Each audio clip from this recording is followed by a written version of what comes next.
शांति। आज 10 अप्रैल 2026 बाबा की मधुर साकार महावाक्य। तो आज मीठी मीठी बाबा कहते हैं, मीठे बच्चे बाप आए हैं भारत को सैल्वेज करने। तुम बच्चे इस समय बाप के मददगार बनते हो। भारत ही प्राचीन खंड है। तो पहले तो हम ये समझते हैं कि बाबा आए हैं तो सैल्वेज किसको कर रहे हैं, क्योंकि जो हम माया में फंसे हुए हैं, माया का जो ये दलदल है, तो उसमें से हमको बाबा ही निकालते हैं।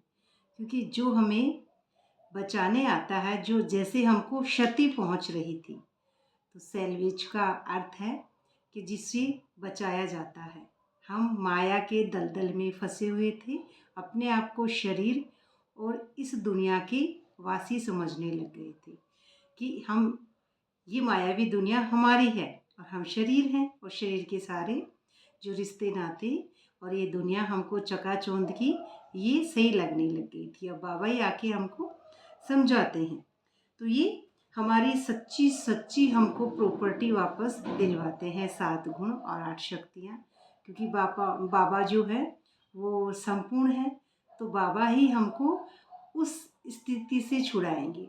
जैसे हम गिरती कला में चले जाते हैं, तो गिरती कला से वापस परमात्मा हमको अपने जैसा बनाने के लिए आते हैं। तो उससे हम हमारी वापस जो गुम हो गई थी संपूर्णता के स्टेज, तो परमात्मा है ही हमको आकर वो एनर्जी की स्टेज दिलवाते हैं वापस, जो हमारी हाईएस्ट एनर्जी है, संपूर्णता की स्टेज। उसी के अंदर हमारा धन है, जो हमारा धन गुम हो गया था, ओरिजिनल धन, जो 7 गुण 8 शक्तियाँ जो क्षीण हो गए थे, उनको परमात्मा आकर वापस हमको छुड़वाते हैं। जैसे डूबते हुए को सहारा देते हैं, तो ऐसे ही हमको डूबते हुए को निकालते हैं। हम डूब गए थे ड्रामा के अंदर, अब हमको ड्रामा से बाहर निकालते हैं कि ये आप नहीं हो, ये आपका सत्य नहीं है। आप कौन है? सच्चे सच्चे बाप के सच्चे बच्चे। अब यही बात हमको समझाते हैं। तो तुम बच्चे इस समय बाप के मददगार बनते हो, फिर आप खुद निकलेंगे उस माया के दलदल से, फिर दूसरों को निकालेंगे। तो उसमें आप मददगार भी बनते हो दूसरों को। अब ये ज्ञान आपके द्वारा पहुंचता जाएगा, और फिर जब आपकी उपराम स्थिति हो जाएगी, तो आपका ऊर्जा का लेवल बढ़ जाएगा। फिर आपकी सतो प्रधानता उस माया से परे हो जाएगी। आप कर्ता के भान से नहीं, अकर्ता के स्टेज से फिर उस स्टेज पे पहुंच जाएंगे। अकर्ता की सीट है, सीट पर सेट, फिर साक्षी की सीट से वो ड्रामा फिर हमेशा के लिए ही ड्रामा बन जाता है। माया से परे जब हो जाते हैं, तो ये मायावी दुनिया फिर ये इंद्रियों से परे की दुनिया में पहुंचने की बात है। तो भारत ही प्राचीन खंड है। भारत अब ये कोई स्थूल जगह नहीं है जिसको हम भारत समझ के बड़े खुश होते हैं कि हम भारत में रहते हैं। तो इस स्थूल जगत को बाबा भारत नहीं कह रहे हैं। बाबा उसको भारत कहते हैं, लाइट वाली जो स्टेज है उसको, जहाँ कुछ नहीं है, सिर्फ साइलेंस है, परम धाम अवस्था। तो साइलेंस बुद्धि में हमारे है जगमगाती दुनिया, उसे भारत कहते हैं। जगमगाती दुनिया में देवताओं का वास होता है। तो बुद्धि के अंदर हमारी ये जब स्टेज हो जाती है, तो ये अखंड दुनिया है ना। तो भारत है हमारा पूरा लाइट वाला स्टेज। तो भारत ही प्राचीन खंड है, पुराना जो खंड है वो भारत ही है। तो वो भारत कौन? कहीं भी हो सकता है वो बच्चा इस देश में, विश्व में। तो विश्व में कहीं भी है, लेकिन उसकी जो सोल है वो डिटैच हो चुका होगा, अपने आप को न्यारा और प्यारा, उस ड्रामा से अलग है, वो भारत है, उसको कह रहे हैं। ये एक लाइट की स्टेज की बात कर रहे हैं। प्रश्न है, ऊंची मंजिल में रुकावट डालने वाली छोटी छोटी बातें कौन सी है? ऊंची, बहुत ऊंची है मंजिल, तो चांद सितारों से भी परे की दुनिया है, उस पार जाना है। तो ऊंची मंजिल में रुकावट डालने वाली कौन सी बातें हैं? उत्तर है, अगर जरा भी कोई खौफ है, तो खौफ क्या है? मायावी दुनिया की बात। जरा भी खौफ है, आसक्ति वृत्ति है ना, माया में डूबते रहते हैं, ये चाहिए वो चाहिए, डर है, भय है, इमोशनल से फीलिंग्स, दुख, दर्द, आपदाएं, चिंताएं, परिस्थितियाँ, तो क्या करें, कैसे करें, उसने ये बोला, किसने क्या बोला, मैं मम्मी हूँ, दुखी हो गई, क्या करूँ, परिस्थिति ऐसी थी। तो ये सारी माया की वृत्तियाँ, ये क्या है, जरा भी कोई खौफ है, अनाशक्ति है तो वृत्ति नहीं है। अच्छा पहनने खाने में बुद्धि भटकती रहती है ना। मन में जो डालेंगे वही वृत्ति बन जाएगी ना। जैसा डालेंगे वैसा ही वो हो जाएगा। तो बात है सारी ही यहाँ पे बुद्धि की। तो हम बुद्धि में अच्छा अच्छा डालेंगे तो हमारी बुद्धि भी क्लीन होती जाएगी। तो बुद्धि भटकती रहती है। जैसा डालेंगे कपड़े, खाने की बातें, तो ये मायावी दुनिया की बातें हैं, तो बुद्धि तो भटकेगी। एक सामान्य सी बात है। तो ये बातें ऊंची मंजिल पर पहुंचने में रुकावट डालती है, हमको पहुंचने ही नहीं देती है। ये माया की बातें, कपड़े, खान पीन और ये जो इच्छाएं, कामनाएं, इमोशनल्स, फीलिंग्स, डर और शरीर की बातें, रिश्ते नाते सभी। इसलिए बाबा कहते हैं बच्चे वनवा में रहो। वनवा होता है सन्यासी जीवन है, वनवा वैसे बाहर जा रहे हैं तो, लेकिन आंतरिक स्थिति से हम उपराम स्थिति समझते हैं।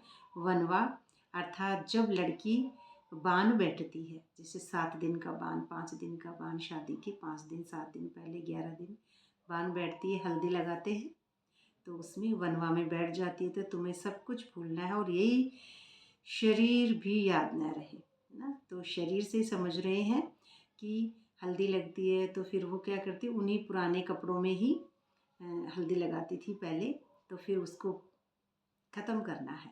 अब ये देह है पुराना, तो अभी देह और देह की दुनिया की बुद्धि में स्मृतियों को ही देह की ख़त्म करनी है, विस्मृत पूरा खाली करना है इस बुद्धि को। तो ये मायावी दुनिया जो भरी हुई है, कचरा है हमारे, इसको खाली करना है। तो ये कचरा हमारा ऊपर की जो मंजिल है, चढ़ना है, तो उसमें रुकावट डालेगा। ये वजन है बुद्धि में, माया का वजन है, हर बात का वजन होता है। अब वजन हम क्या है, घूमते रहते हैं वो वजन को ले लेके बाहर बाहर घूमेंगे, क्योंकि इंद्रियां जब तक कंट्रोल में नहीं है बाहर ही भटकते रहते हैं। इंद्रियां कंट्रोल में आएंगी, अब ये कंट्रोल करने की चीज़ है नहीं, ऑटोमेटिक ही हो जाती है, कंट्रोलिंग होती नहीं है। हम बुद्धि में जैसे चीज़ डालेंगे वैसी हमारी वृत्ति बन जाती है, उसी तरह से वो हिलती रहती है चंचलता। बाकी चंचलता है नहीं, हम उसमें जो डालते हैं उस मन में वैसा ही मन हमारा बन जाता है। तो मन में हम सतो प्रधान संकल्प डालेंगे, सतो प्रधान विचार डालेंगे, और किसी के प्रति कुछ ना, सबके प्रति परमात्मा की श्रीमत की, यहाँ पे सब सोल है, रोल कोई भी नहीं है, यही हम मन में डालेंगे, तभी हम ऊंची मंजिल पर पहुँचेंगे। किसी के भी रोल को नहीं देखना, सबकी सोल को देखना, सबकी लाइट को देखना, तभी लाइट वाला देश होगा ना। क्योंकि भारत ही प्राचीन खंड है ना, वो एरिया भारत ही है। बुद्धि भारत यानी खाली लाइट की दुनिया है भारत, भारत कोई स्थान नहीं है अब यहाँ पे। ओम शांति। बच्चों को यह समझाया कि भारत ही अविनाशी खंड है, कभी खंडित नहीं होता है। क्या? लाइट है ना, उसकी लाइट कभी खंडित नहीं होती है। भारत यानी जो हमारी अवस्था है, एनर्जी जो फुल पावर है हमारी, तो वो लाइट है, परमधाम अवस्था, कर्मातीत अवस्था, वो कभी खंडित नहीं होती है। जपा जाप अविनाशी खंड है। इसका असल नाम है भारत खंड। हिंदुस्तान नाम ही बाद में पड़ा है, बाद में पड़ा है जब हमारा मन नीचे आता है, संकल्पों में रजो तमो प्रधानता आती है, रजो प्रधानता आएगी, तमो तो फिर बाद में आती है। तो उसमें स्तर जैसे जैसे हमारा बुद्धि का गिरता है, वैसे वैसे स्पिरिचुअल खंड जो है, अपनी आध्यात्मिक नॉलेज है, उससे हम यही समझते हैं कि भारत का नाम बाद में, हिंदुस्तान बाद में पड़ा है, पहले भारत ये प्राचीन खंड है। नई दुनिया में जब खंड था तो कोई खंड नहीं था, जब पहले ये था तो कोई खंड नहीं था, यानी कि कोई धर्म नहीं था, कोई जात पात, ऊंच नीच, हिंदू मुस्लिम सिख ईसाई, ये कुछ भी नहीं थे। इस्लामी, बौद्धि, क्रिश्चियन, ये सब कब होते हैं? जब हमारी लाइट बंद हो जाती है, ज्ञान का दीपक बंद हो जाता है ना, अंधेरा आ जाता है, ये सूर्य अस्त हो जाता है। तो सूर्य अस्त हो जाता है तो हमारा फिर ये बुद्धि का दीपक की लो कम हो गई, एनर्जी का लेवल कम होता है, तो फिर हम अलग अलग धर्मों से, शरीर से पहचान बनेगी तो फिर धर्मों से भी पहचान बनने लग जाती है कि शरीर के ही हम धर्म समझते हैं। ये मायावी इंद्रियां, जब इंद्रियां हमारी ऊर्जा का लेवल कम होगा तो फिर उसी स्तर से हमारा लेवल भी इन धर्मों में बट जाता है। तो अभी तो बहुत हो गए हैं। भारत अविनाशी खंड है, स्वर्ग है, हेवन कहते हैं, नई दुनिया खंड है।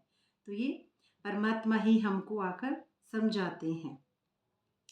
और ये जो घोर सोजरा और घोर अंधेरा कहा जाता है, सोजरा राइज, अंधेरा मना फूल, जो एक उदय होता है सूरज तो वो राइज, और अंधेरा जब अस्त होता है, जब हम द्वैत में आते हैं तो हमारा अस्त हो जाता है। द्वैत अर्थात दो मत जब होती है, जब उसके अंदर हमारा अंधेरा हो जाता है तो उसको अंधेरा माना फॉल। तो मनुष्य सूर्य फॉल देखने के लिए सनसेट पर जाते हैं। जब सूर्य अस्त होता है तो कई जाते हैं ना नज़ारा देखने, नज़ारा देखने जाते हैं।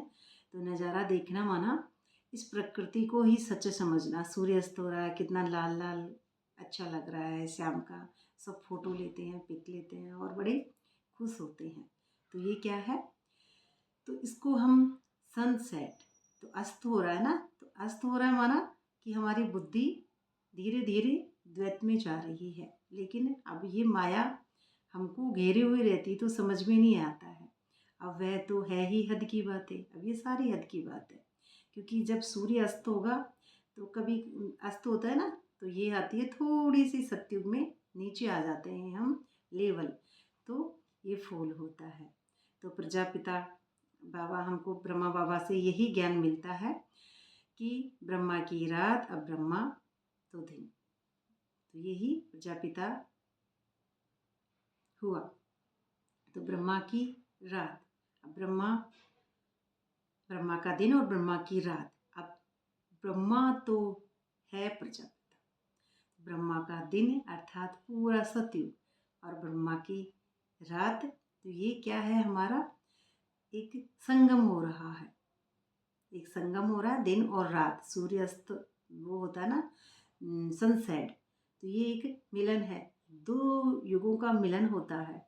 एक तो होता है सुबह, है ना, सूर्य उदय हो रहा है सुबह राइज, तो उदय हो रहा है तो सुबह हो रही है, तो ज्योत तक जगती जगती जगती बरकरार सूर्य हो जाता है बुद्धि के अंदर। तो ये अवस्था तो होगी संगम की, आत्मा परमात्मा मिलन की। दूसरी हो रही है संध्या, जिसको कहते हैं हम नुमाश्याम योग, तो उसके अंदर फिर अस्त हो रहा है, तो ये हो रही है, वो भी मिलन हुआ, तो वो गिरती कला का हो रहा है थोड़ा सा कम। तो दोनों को फिर जब ये सारी ऊर्जा का पावर ऊपर आएगा तभी हम उस हाईएस्ट एनर्जी को समझेंगे। तो ये दुनिया जिसको हम नॉलेजफुल बाप हमको यही समझाते हैं, और राधे कृष्ण फ्रेंड्स बनेंगे ज्ञान सुनते सुनते। जितना हम हाईएस्ट एनर्जी पे जाएंगे, कृष्ण की कॉन्शसनेस पहले जब हमारी जागेगी तभी हमारी धारा बन के वो प्रेम की रस में हम बहते हैं। तो ये मन जब उस स्टेज पे पहुंचेगा तब हमको यही बात समझ में आती है।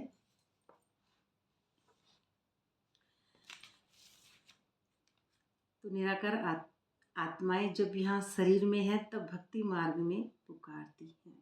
आज बाबा ने बहुत अच्छी बात कही है, आत्माएं, क्योंकि आत्माएं एक शब्द है द्वैत, क्योंकि जब आत्माएं हैं बहुत सारी, एक हकीकत है ये बात भी, क्योंकि ये समझ में नहीं आ रही है, क्योंकि जब सब कुछ हो गया पूरा कब्रिस्तान है तो सिर्फ मैं हूँ बस, और कोई भी नहीं है। जैसी मैं लाइट हूँ वैसे सब लाइट है, एक ही बात है ना, आत्मा एक होती है। आत्मा ही भक्ति मार्ग का शब्द है। तो ये भी बाबा इसको भी समझा रहे हैं। हाँ, तो कहाँ गई, भक्ति मार्ग में पुकारती हैं, ये सब तुम नई बातें सुनते हो, यथार्थ रीति कोई शास्त्र में है नहीं। बाप कहते हैं कि सम्मुख बैठ बच्चों को समझाता हूँ, फिर ये ज्ञान सारा गुम हो जाता है। कब, जब सूर्य बरकरार बुद्धि में हो जाएगा तो ज्ञान गुम हो जाएगा।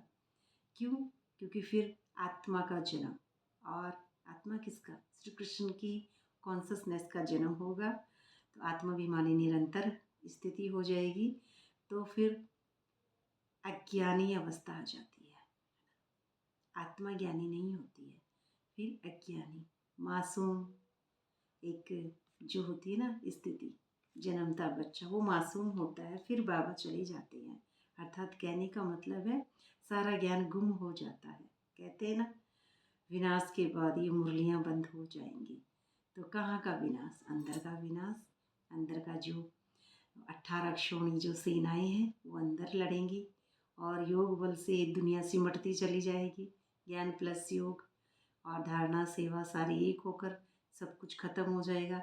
मन बुद्धि संस्कार मोना की मर्ज हो जाएंगी, दिव्य शक्तियाँ इमर्ज होंगी, जभी तो सूर्य जगमगाएगा और फिर श्री कृष्ण की कॉन्शसनेस के बाद सब कुछ खत्म।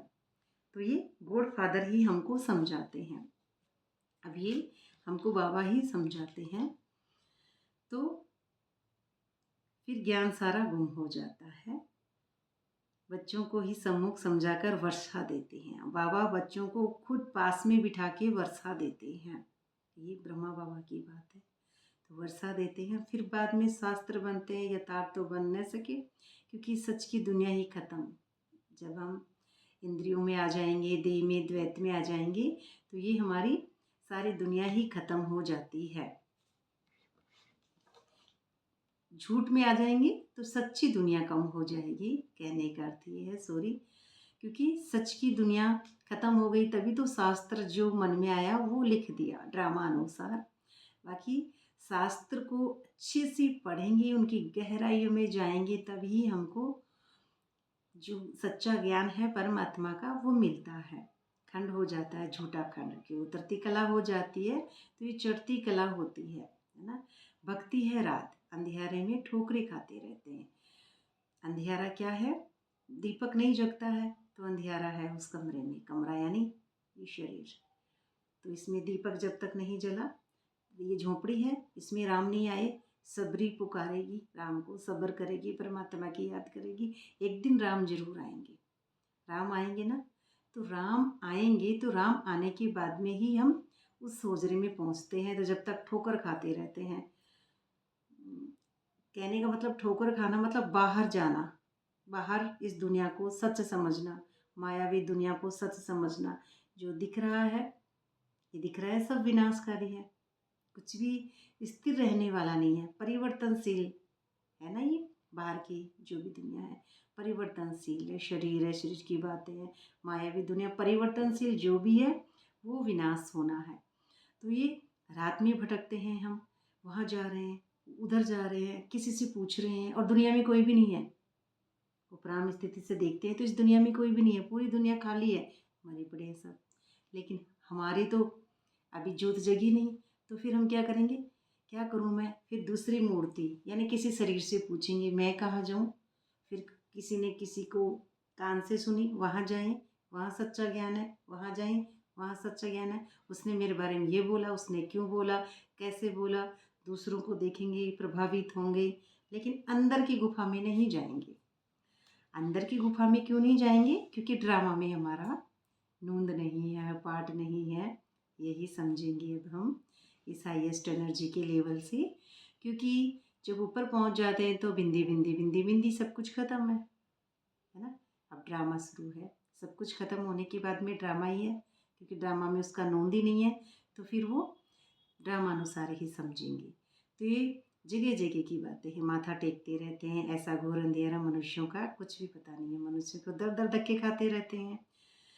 सूर्य का भी साइज और फॉल होता है ना, कम ज़्यादा होता रहता है, ऐसे ऐसे ऐसे बढ़ता रहता है, साइज होता रहता है। तो बच्चे जाकर देखते हैं, अब तो तुम ज्ञान सूर्य उदय होना देखता है, उदय होना देखते हैं, size of Bharat of down of Bharat है ना, कलाएँ हैं ये। तो ऐसे ही डूबता है जैसे सूर्य डूबता है, हमारी कलाएँ भी ऐसी कम होती जाती हैं। फिर सत्यनारायण की कथा सुनिए, सत्यनारायण की कथा के ऊपर यही है, सत्यनारायण की कथा का महत्व।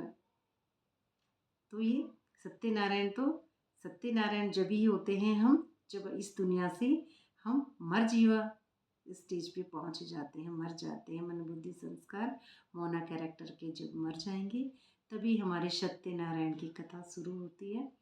सत्य उस परमात्मा का निवास, अर्थात निवास भी नहीं कहेंगे उसको, अवतरण जब भी होगा सत्य परमात्मा का, जब माया निकलेगी। और माया निकले बिना तो फिर हम सत्य के पास पहुंचना संभव नहीं है, क्योंकि इधर उधर ही भटकते रहते हैं इस धरती पर ही।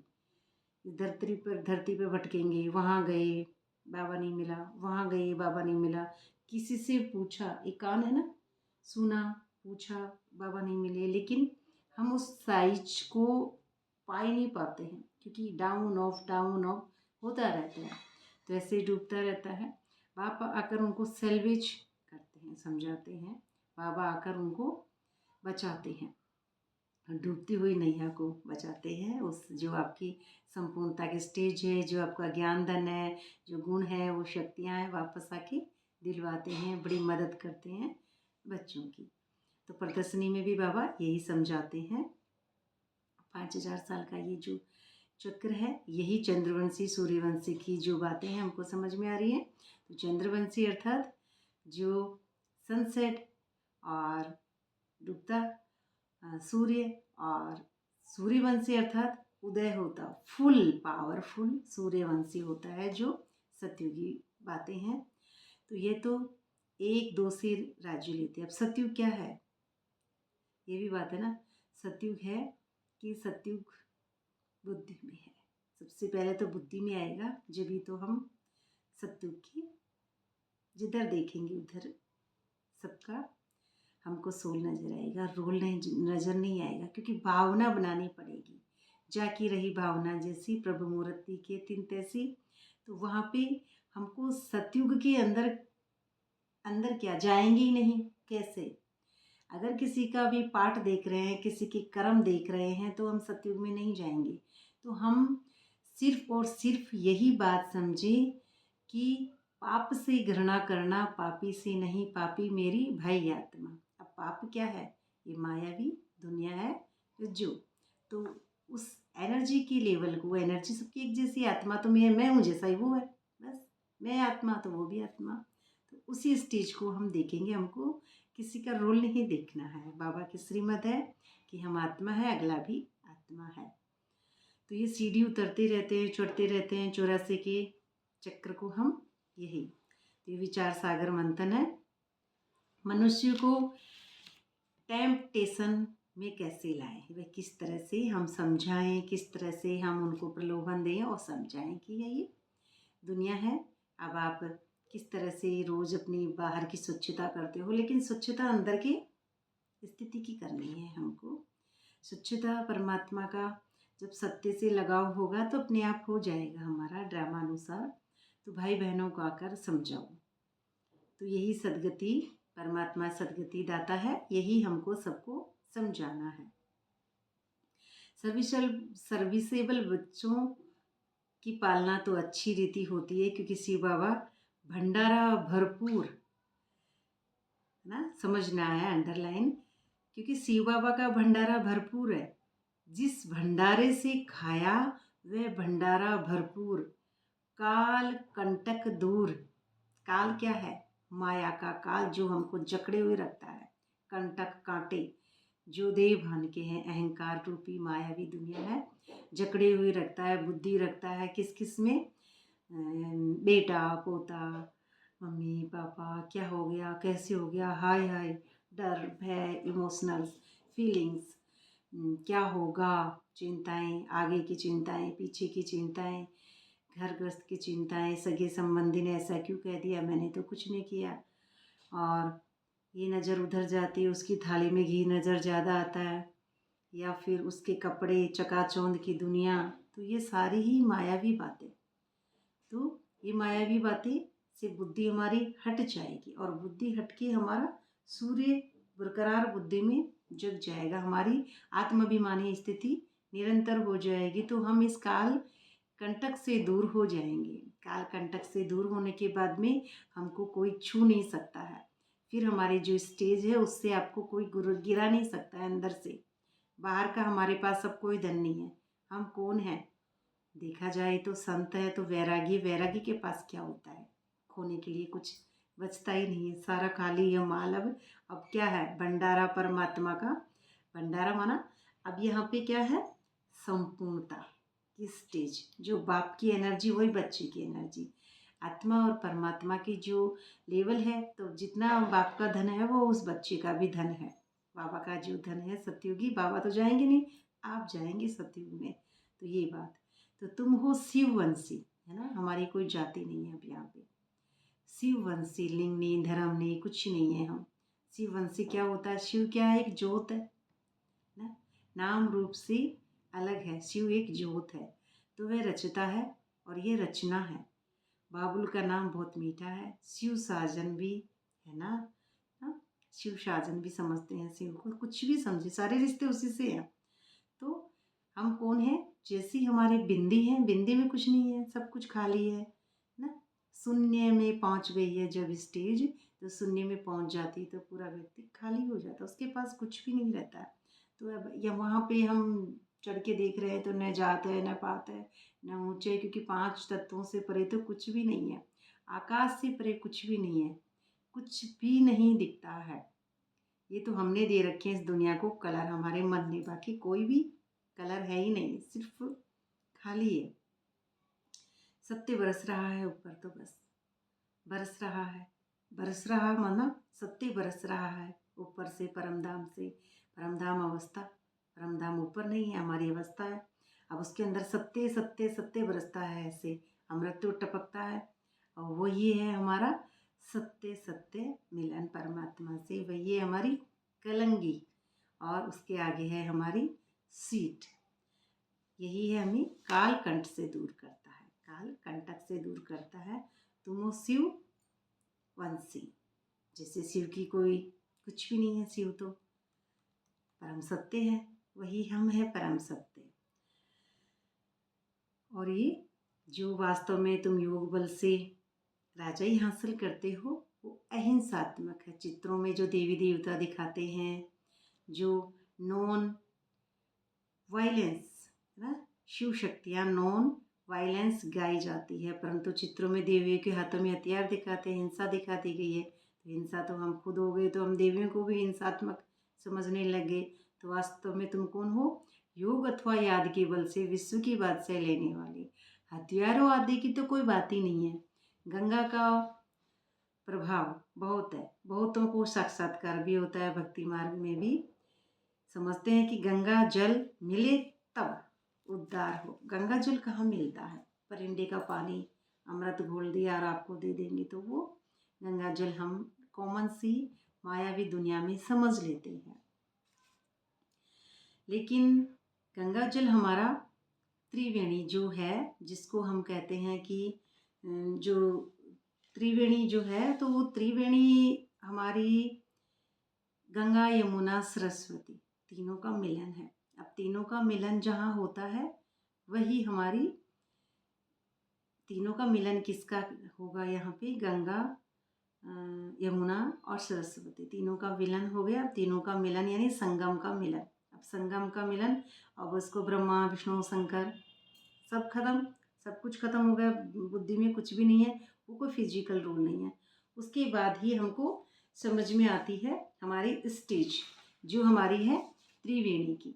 तो त्रिवेणी की जो हमारी स्टेज है, वो जैसे प्रयागराज के अंदर है, तीनों मिलती है, वहाँ पे संगम होता है यानी मिलन होता है। तो मिलन होगा तो ही हमारा वो परमात्मा की जो गंगा है वो हमारे अंदर बहेगी। परमात्मा से हमारा आत्मा परमात्मा का मिलन हुआ, तभी तो हमारे अंदर गंगा की धार होगी, और धार में ही हमारा परम धाम है। तो ये हमारी स्टेज है, जिसको हम तांत्रिक, जो तंत्र की जो भाषा है, वो जिसको हम भक्ति मार्ग बोलते हैं, लेकिन वो एक भक्ति पूरी नहीं होगी तो फिर अध्यात्म कैसे समझ में आएगा। जैसे ईड़ा, पिंगला, सुषुम्ना, हाँ, ये तीनों पहले तो ड्रामानुसार द्वैत में नीचे बंधती हैं, मूलाधार चक्र में तीनों बंध जाती हैं, फिर परमात्मा की याद से उनकी वापस गांठ खुलती है, फिर यहाँ जाकर वो खुल जाती हैं। तीनों खुल जाएंगी तो हमारा सहस्त्रार चक्र भी खुल जाता है, तो वो उसमें मुक्त हो जाती हैं, फ्री। एकदम फ्री हो जाएंगी। फ्री हो गई तो गंगा, ये ना गंगा, ये यमुना, सरस्वती, तीनों हैं हमारी प्रयागराज में। जो सामान्य दुनिया है ना, ये मायावी दुनिया, प्रयागराज में उसको बताया जाता है। तो ये सबसे ऊपरी चक्र है हमारा, सहस्त्रार चक्र। वहाँ जाके उसकी गांठ खुल जाती है तो परमात्मा की याद होती है। तो ये हमारी संपूर्णता की स्टेज। गंगा बहे बिना तो शंकर, हम समझते हैं कि कुछ भी अभी शुरू ही नहीं हुआ है। तो ये हमारी स्टेज है, अंदर की है। योग बल के पावर से ही हमारी सारी एनर्जी का लेवल बढ़ता है। तो उद्धार जब भी होता है, इसलिए गुप्त गंगा कहते हैं। गंगा गुप्त होती है ना, अंदर है, दिखती थोड़ी है। अब हम तो ये शंकर भगवान बनाते हैं उसको ऐसे बाहर दिखाते हैं गंगा को, लेकिन वो हमारे अंदर अमृत टपक रहा है। तो ये गुप्त गंगा निकल रही है। त्रिवेणी में भी सरस्वती को गुप्त दिखाया गया है। मनुष्य तो बहुत बातें बता देते हैं, यहाँ तो एक ही बात है, सिर्फ अल्फ बस। मनुष्य बहुत बातें बताइए, जो मैंने आपको जो बात बताई है वो भी मनुष्य की ही है, क्योंकि मनुष्य की ही गांठ लगेगी, नीचे जाकर परमात्मा की याद से फिर खुलेगी ऊपर जाकर। तो ये बातें हैं हमारी सारी नीचे के स्तरों की, फिर हमारी मनुष्यों की बातें हैं। तो फिर ऊपर जाके सहस्त्रार चक्र कमल खुल गया, फिर सारी बात हमारा सब कुछ मर गया, अहंकार। फिर गौमुख यानी गंगा बहती है गौ से। मुख, गौ यानी आत्मा, गौ संस्कृत में कहेंगे आत्मा, और आत्मा की जो कॉन्शसनेस बुद्धि में है, फिर वो मुख से वो व्यक्ति बोल रहा है, तो अमृतवाणी जिसको बोलते हैं। तो तुम पूछेंगे तो कहेंगे कि गुप्त गंगा निकलती है, त्रिवेणी है, अल्लाह। तो ये हम सिर्फ ये सब जानते हैं, अल्लाह बस। अल्फ और बे बादशाह यही समझते हैं सिर्फ हम। तो अल्लाह का बहिश्त स्थापन करते हैं, है ना। स्वर्ग, मुस्लिम वर्ड में बहिश्त हथेली में लेके आए स्वर्ग। तो खुदा हमें स्थापन करते हैं, बाप कहते हैं मामी कम याद करो। तो भक्ति मार्ग का सैपलिंग हमारा रावण लगाता है ना। जैसे दुआ आता है रावण लग जाता है। तो ब्रकुटे के बीच में चमकता है जब सितारा, और फिर कहते हैं आत्मा सो परमात्मा, है ना। तो ये जब सितारा चमकता है, फिर कहते हैं आत्मा सो परमात्मा। तो फिर 1000 सूर्य से ज़्यादा तेज कैसे होगा। आत्मा का वर्णन तो करते हैं लेकिन समझते ही नहीं। अगर परमात्मा 1000 सूर्य से तेज हो तो हर एक में प्रवेश कैसे करे, है ना। परमात्मा हर एक में प्रवेश नहीं करता है। कितनी यथार्थ बातें हैं। तो सुनकर क्या बन पड़े हैं, कहते हैं आत्मा सो परमात्मा। तो बाप का रूप भी ऐसा होगा ना, परंतु पूजा के लिए बड़ा बनाया है। परमात्मा का भी छोटा सा होगा, आत्मा सो परमात्मा। अब ये बात तो ठीक है कि परमात्मा बहुत सारे नहीं है, एक ही है, सही है। लेकिन जब एनर्जी का लेवल बढ़ेगा, एक हाईएस्ट एनर्जी पे हम पहुँचेंगे, और प्रकृति में चमकता सितारा बनता बनता बनता फिर वो सूर्य के हिसाब से उसका हाईएस्ट एनर्जी, फूल बगीचे, उसकी खुशबू प्रकृति में ही हमेशा आती रहेगी। मृग कस्तूरी जिसको कहते हैं वो भी, और एक नशा, एक नारायणी नशा, सीट पर सेट होने के बाद में नारायणी नशा। वो नारायणी नशा जो है, अब पूरा पावरफुल जो उसका आत्माभिमानी स्थिति है, जपा जाप है, उसी स्थिति से अब वो दिखता है। तो अब उसको सब चमकते ही चमकते नजर आ रहे हैं, सतयुगी बुद्धि। अब यहाँ से थोड़ा सा उसका लेवल बदल जाता है। अभी वो उनको सतयुगी देखेगा तभी तो सतयुग आएगा। अब ये उसका पार्ट है, जैसा जिसका ड्रामा में पार्ट है। तो इस तरह की बात है। परमात्मा 1000 तेज जैसा है। तो अब ये भी हो गए हम। हाँ, पत्थर से कितने बड़े बड़े चित्र बनाते हैं, जैसे गुफा में बड़े बड़े पांडव दिखाए हैं, जानते कुछ भी नहीं है।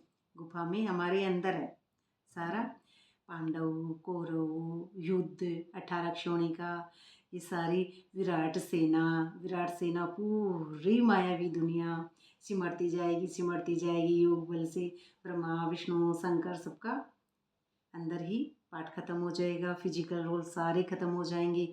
मैं फिजिकल मोना भी मर जाऊंगी, उसी के बाद में सब कुछ समाप्त। धरती खाली यानी मैं खुद खाली, मेरी मैं खुद ही नहीं हूँ तो फिर कुछ भी नहीं है, ऐसा ही फिर महसूस होगा हमको। तो ये पढ़ाई हमारी है तो धंधा दोहरी करते, पढ़ाई अलग अलग बाबा पढ़ाते हैं और धंधा भी कराते हैं। बोर्ड में भी पहले बाप की महिमा होनी चाहिए, है ना। तो बाप की फुल महिमा लिखनी है। तो बच्चों को भी बाबा यही बताते हैं कि बुद्धि में भी नंबरवार पुरुषार्थ अनुसार है, इसलिए महारथी घोड़े सवार कहा जाता है ना बुद्धि में।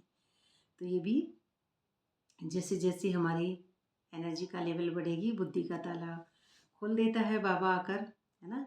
तो बाबा आकर बुद्धि का ताला खोलेगा तो ये गोदरेज का ताला कोई खोल ना सके। गोदरेज, हमने अलमारियों का नाम भी गोदरेज की अलमारी दे दी है, लेकिन गोदरेज की जो पावर है, गॉड की किरणें तो परमात्मा की किरणों से ही ये ताला खुलता है। परमात्मा का योग बल जो एनर्जी है उसी से ये ताला खुलेगा। और गोदरेज की जो चाबी है, अगर साधारण चाबी उसमें लगाएंगे तो खुलता है क्या? नहीं, गॉड ही आके खोलेगा। दुनिया में किसी में व्यक्ति में ताकत नहीं है जो हमारी इसको खोल सके। तो गोदरेज का ताला परमात्मा खोलता है। अब यही तो बात है, स्थूल चाबियाँ तो हमारी कहीं भी गुम हो जाती है, पर ये कभी गुम नहीं होती है। ये है असली खजाना, और यही है हमारी जो लक्ष्मी के हाथ के जो दिखाते हैं ऐसे सोने के सिक्के, सब हमारी लक्ष्मी कमल पे विराजमान यहीं रहती है।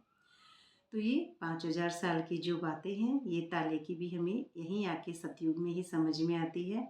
ज्ञान की युक्तियाँ बाबा समझाते हैं, परंतु धारणा नंबरवार होती है। सबको एक जैसी मुरली मिल रही है, लेकिन बुद्धि का स्टेज अलग अलग है। हमारा ब्रह्मा विष्णु शंकर की महिमा अलग है ना, अलग अलग है। लेकिन फिर जाकर तीनों एक हो गए तो धारा बह गई। फिर उसके बाद में कुछ भी नहीं है, सब खाली है, ड्रामा लग रहा है।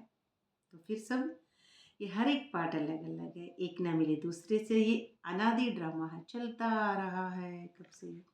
तो यही फिर रिपीट होगा तुम्हारी बुद्धि में बैठा हुआ है कि हम कैसे मूल वतन में जाते हैं ना, हम परम धाम में हमारे बुद्धि में कैसे जाते हैं। पाठ बजाने के लिए जाते हैं वाया सूक्ष्म वतन। वाया सूक्ष्म वतन है ये। तो सूक्ष्म वतन अब है ना, अब है सूक्ष्म वतन। तो सूक्ष्म वतन है तो मूल वतन में जाते हैं, फिर पाठ बजाने के लिए जाते हैं वापस सूक्ष्म वतन में। आने समय सूक्ष्म वतन नहीं है, फिर जैसे जैसे कलाएं गिरेंगी फिर सूक्ष्म वतन नहीं है। सूक्ष्म वतन साक्षात्कार कभी किसी को होता ही नहीं है ना, क्योंकि सारे साक्षात्कार अंदर है। सूक्ष्म वतन का साक्षात करने के लिए कोई तपस्या नहीं करते हैं, क्योंकि उनको कोई जानते ही नहीं है। सूक्ष्म वतन का कोई भगत थोड़ी ही होगा। सूक्ष्म वतन अभी रचते हैं, वाया सूक्ष्म वतन जाए फिर नई दुनिया में जाए। मायावी दुनिया का सूक्ष्म वतन है। सूक्ष्म वतन कोई बाहर है नहीं है जिसको हम सूक्ष्म वतन समझ रहे हैं, जहाँ पे भोग लगाने जा रहे हैं। तो उनका पाठ है, जो है भोग लगाए, लेकिन वो भोग लगाने का पाठ है जब तक हम इस दुनिया को सच समझ रहे हैं, उसके बाद में हमारा पाठ नहीं होता है। तो सूक्ष्म वतन का कोई भगत थोड़ी ही है, क्योंकि सूक्ष्म वतन में भगत ही है तो भगत थोड़ी ही है। तपस्या नहीं करते क्योंकि जानते ही नहीं है सूक्ष्म वतन का पाठ। सूक्ष्म वतन जाएं तो दुनिया में आएंगे। तो इस समय तुम वहाँ आते जाते रहते हो, तुम्हारी सगाई हुई है। इस समय तो हम उस कॉन्शसनेस में जाएंगे, समझाएंगे, बताएंगे। द्वापर में खुद समझेंगे, कलयुग की समझेंगे, शंकर ये संगम में तीनों का मिलन है ये समझेंगे। तो ये क्या कहते हैं, सगाई हुई है तो ये पीहर घर है, विष्णु को पिता नहीं कहेंगे, वह है ससुर घर, है ना। ब्रह्मा विष्णु वह है ससुर घर। जब कन्या ससुर घर जाती है तो पुराने कपड़े सब छोड़ देती है ना, फिर ससुराल जाएगी सारे कपड़े छोड़ देगी। यानी ये जो बॉडी है, स्त्री है, पुरुष है, जो हमने चोला धारण कर रखा है, ये सब छोड़ देगी। फिर वो क्या करेगी, ससुराल से रखेगी ना प्रीत। अर्थात हम परम धाम के हैं, तो परम धाम है हमारा असली घर। ये तो एक झूठा पुतला है, तो इससे इस कठपुतली से क्या प्रेम करना। ये दुनिया क्या है, मुसाफिर खाना है, यहाँ आना और जाना है। तो हमारी असली जो दुनिया है वो तो परम धाम ही है, हमारी अवस्था है, हमारा सतयुगी दुनिया है। तो पुरानी दुनिया को छोड़ देना है। तुम्हारे और उनके वनवा में कितना फ़र्क है ना। अंतर है ना। हम कौन हैं? बाबा के बच्चे हैं। बाप समान बनने के लिए तो बाबा के बच्चे ही हैं। तो तुमको भी बहुत अनासक्त रहना है, किसी भी चीज़ की आसक्ति नहीं रखनी है। इच्छाएं, कामनाएं, हमको निस्वार्थ भाव से ही सब कुछ, हमारी सोच जो है तमो प्रधान ता से, रजो से, सतो से जब भी हमारी एनर्जी बढ़ेगी कि हम उस सोच में सतो प्रधानता का उस हवन में घी डालें। जो अग्नि कुंड है ना हमारे अंदर, उसमें घी डालेंगे। योग बल में हम सतो प्रधान संकल्पों का ही घी डालेंगे। सब सतयुग है, सब ही सोल है, रोल किसी का नहीं दिखना, तो इसी बात का घी डालेंगे। तो ये ऊंची साड़ी वही हल्की होती है, झट सिमट सिमट जाएंगी। तो ये सारी अब इस दुनिया की बातें आ रही हैं।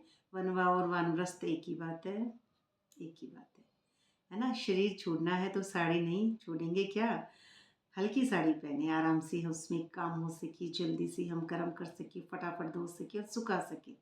ये सारी समझ की बात है। नॉर्मल में भी होती है ये समझ। तो अच्छा हुआ जो हल्का वस्त्र मिला, यही समझेंगे ना, क्योंकि मंजिल बड़ी दूर है और भारी भारी वस्त्र पहने रहेंगे तो ऊपर कैसे चढ़ेंगे, है ना।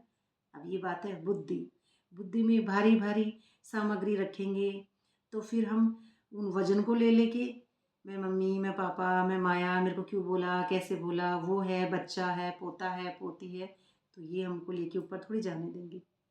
खाली बुद्धि जाएगी ना। तो इन सबको हम नहीं ले जा सकते सतयुग में। तो मंजिल बहुत बड़ी है, हमारी जो मंजिल है सतयुग की वो बहुत बड़ी है। तो बाप कहते हैं ये पुराना कपड़ा, पुरानी दुनिया सब खलास होनी है ना। पुरानी दुनिया कहाँ? अंदर खलास होनी है। सारा साम्राज्य माया का ख़त्म करना है हमको, क्योंकि ये हमारा माया का साम्राज्य हमारे साथ नहीं जा सकता। तो इसमें क्या ताकत होगी? तुम तो पूरे 84 जन्म के हो, है ना। पूरे पूरे 84 जन्म का होगा, वही तो सतयुग में जाएगा। उसकी पहली स्टेज है। तुम्हारी पूरी ताकत है। पिछाड़ी तक आती रहेंगी आत्माएं। तो क्या है, नई नई पिछाड़ी तक आती रहेंगी, पाठ बजाते रहेंगे। इसमें क्या ताकत होगी? ये आत्माएं पिछाड़ी तक आती रहेंगी। हाईएस्ट एनर्जी से इसको समझते हैं।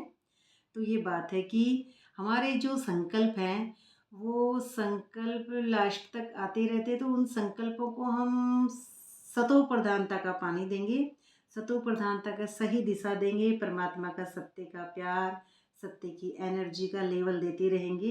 तो हमारे संकल्प लास्ट तक आते रहते हैं, इनको फिर आना बंद हो जाएंगे। तो आत्माएं लास्ट तक आती रहेंगी। बाहरी दुनिया में यही कहेंगे। तो सर्विसेबल बच्चे हैं, उछलते रहेंगे। ज्ञान सागर के बच्चे ऐसे भाषण करें जैसे बाबा उछलता है। इसमें फंक नहीं होना चाहिए। अच्छा, मीठी मीठी सिकलदी बच्चों प्रति माता पिता बाप दादा का याद प्यार, गुड मॉर्निंग। रूहानी बाप की रूहानी बच्चों को नमस्ते। हम रूहानी बाप की रूहानी बाप दादा को याद प्यार, गुड मॉर्निंग, नमस्ते नमस्ते नमस्ते। सदा रहेंगे हंसते, चलो फरिश्ते परम धाम के वास्ते। शुक्रिया बाबा, शुक्रिया बाबा, शुक्रिया। वैसे तो मुरली में कुछ कुछ पॉइंट ही सुनाए हैं, लेकिन फिर भी बहुत बड़ी हो रही है, इसलिए क्षमा चाहते हैं। धारणा के लिए मुख्य सार में पहला पॉइंट है जो हमारा हो चुका है, कोई आसक्ति नहीं रखनी है बुद्धि में। दूसरा है ड्रामा की हर सीन को देखते हुए सदा हर्षित रहना है। कोई भी परिस्थिति स्वयं की स्थिति को नहीं हिला सकती। मैं कौन हूँ? एक चैतन्य शक्ति हूँ। मास्टर सरस्वतीमान मेरा बाप है, तो मैं उसकी जैसी हूँ, तो मुझे कोई कैसे हिलाएगा? मैं कौन हूँ? तो उस स्टेज को याद करें कि ये मेरा घर नहीं है, यहाँ पे हो रहा है जो सच थोड़ी है, माया है, ये झूठी दुनिया है, ये ड्रामा है। मैं आत्मा बिंदी, परमात्मा बिंदी, ड्रामा बिंदी। तो ये सारी ही बातें ड्रामा का सीन है ये। तो ये जब ही हमको समझ में आएगा जब हमारी बुद्धि में नया नया फूल होंगे। ये सब परमात्मा की याद होगी। वरदान है बाप दादा को अपना साथी समझकर डबल फोर्स से कार्य करने वाले सहज योगी भव। डबल फोर्स तो हमारे में जब ही होता है ना, जब हम निरंतर संग होगा उसका, निरंतर उसकी याद होगी, निरंतर उसका प्यार बरसेगा, उसकी वर्षा बरसेगी, उसका जो सारा माल है वो हमको देगा हमारा बाप, तभी तो हम खुश होंगे। तो कोई भी कार्य करते बाप दादा को अपना साथी बना लो, है ना। कंबाइंड है ना, मेरे साथ है। कोई भी जैसे जिसको कहते हैं ढोला मारू साथ है तो फिर डरने की क्या बात है। तो परमात्मा हमारा साथ है तो फिर डरने की क्या बात है। तो डबल फोर्स है हमारे पास डबल बादशाही है ना, तो इसलिए। और स्मृति बहुत सहज रहेगी क्योंकि सदा साथ रहता है, उसकी याद स्वतः बनी रहती है। तो ऐसे साथी रहने से वह बुद्धि द्वारा निरंतर सत्य का संग करने से सहज योगी बन जाएंगे ना। दुनिया में तो सब क्या है, ये सब इधर झूठे संग है ना, क्योंकि कोई भी स्थायी संग नहीं है। जो स्थायी नहीं है वो मायावी है, वो सच्चा नहीं है। स्थायी क्या है? सत्य, एनर्जी स्थायी है और सब झूठ है। तो आपका डबल फोर्स रहेगा जिससे हर कार्य में सफलता की अनुभूति होगी। स्लोगन है, स्लोगन हमारा बहुत अच्छा है। महारथ ही वह है जो कभी माया के प्रभाव में परवश न हो। परवश क्या है? शरीर के वश, इंद्रियों के वश, है ना, इन आँखों के वश, इन कानों के वश हो जाते। क्यों कहा उसने? कहा अच्छा वो कौन है? अब मायावी दुनिया में ही है वो, तो इसका मतलब तो ये परवश पराया वश, कहीं ना कहीं इंद्रियां खींच लेगी, बुद्धि किधर ना किधर चली जाएगी। परवश, अब ये मन मत पर मत, ये जो भी है इस दुनिया की बातें, ये सब पराई हैं। तो वश होना, परवश। हम कौन है? अभी ऊपर था शिववंशी, है ना। तो शिववंशी अर्थात सत्य परमात्मा ऐसे हैं। तो उसको भी हमें पॉइंट में याद रखना है। महारथी है हम। तो ये अब आते हैं अव्यक्ति सारे। महान बनने के लिए मधुरता और नम्रता का गुण धारण करो। मधुरता ही ब्राह्मण जीवन की महानता है ना, मधुरता। अब अव्यक्ति सारे क्या है? अव्यक्ति यानी है ही नहीं, फरिश्ता है ही नहीं। अव्यक्त इसको कहते हैं, कुछ नहीं है, खाली है ये दुनिया, कुछ भी नहीं है। उस स्थिति को कहते हैं खाली। शून्य में अवस्था जिसकी पहुंच जाती है, जिसकी हाईएस्ट एनर्जी जाग जाती है, जिसका लेवल बहुत पावरफुल होगा, जिसका खुद का विनाश हो चुका होगा, वो है हमारी फरिश्ता, जो अव्यक्त, खत्म है इस दुनिया से। वो जहाँ मधुरता है वहाँ पवित्रता है। बिना पवित्रता की मधुरता आ नहीं सकती है। डिटैच है ना। कौन सी पवित्रता? डिटैच है, साक्षी। मैं तो अलग हूँ, होना थोड़ी हूँ, मैं उसको देखने वाली हूँ, है ना, बस देखने वाली हूँ और कुछ नहीं हूँ, बिल्कुल अलग हूँ। किसी से लगाव, झुकाव, प्रभाव, तनाव, टकराव कुछ नहीं है। संकल्प को भी केवल देखती रहती हूँ, लेकिन उससे चिपकती नहीं हूँ, बिल्कुल अलग हो गई हूँ। मैं क्यों चिपकूंगी? तो ये अलग बात है। जितना बुद्धि में नशा हो उतना ही कर्म में नम्रता और योग में, नहीं योग सॉरी नहीं, बोल में, उतना ही कर्म में नम्रता और बोल में मधुरता हो। ऐसे नशे में रहने से कभी नुकसान नहीं होगा, है ना। अब बचा ही क्या है नुकसान के लिए? इसलिए ऐसा नशा होगा नारायणी, उसमें कभी नुकसान नहीं होगा। सिद्धि को पाने वाले स्वयं को नम्र चित्त, निर्माण, हर बात में अपने आप को गुणवाहक और मधुरता संपन्न बनाएंगे। नम्र चित्त, बिल्कुल नम्र चित्त, क्योंकि चित्त की पर्दे जब तक नहीं उतरेंगी तब तक चेतना भी नहीं जागेगी। तो ये सारी बातें हैं जो फरिश्ते की है, चेतना जागने की बात की ही है। अच्छा, तो ये थी आज थोड़ी बड़ी मुरली सुनाई गई है। तो थोड़ा सा समझ का स्तर भी बढ़ता है, थोड़ा सा टाइम देते हैं तो, इसलिए मुरली को थोड़ा ध्यान से समझें, बार बार मुरली को समझें, मुरली के साथ योग भी, क्योंकि फिर योग नहीं है तो धरेंगे कहाँ? मुरलीधर, मुरलीधर यहाँ पे धरना है, यहाँ पे योग भी तो धरेंगे, तभी तो हम इस दुनिया से उस दुनिया में पहुँचेंगे। आकाश से परे अपने आप को समझेंगे कि मैं एक एनर्जी हूँ, चेतना हूँ, एक चमकता हुआ सितारा हूँ। तभी हम उस योग के बल को जीत पाएंगे, अपनी कर्म इंद्रियों को। वो तो जीती हुई है पर हम भूल चुके हैं ड्रामा अनुसार। अच्छा, तो ये थी आज की मधुर साकार वाणी। तो बहुत बहुत शुक्रिया बाबा का।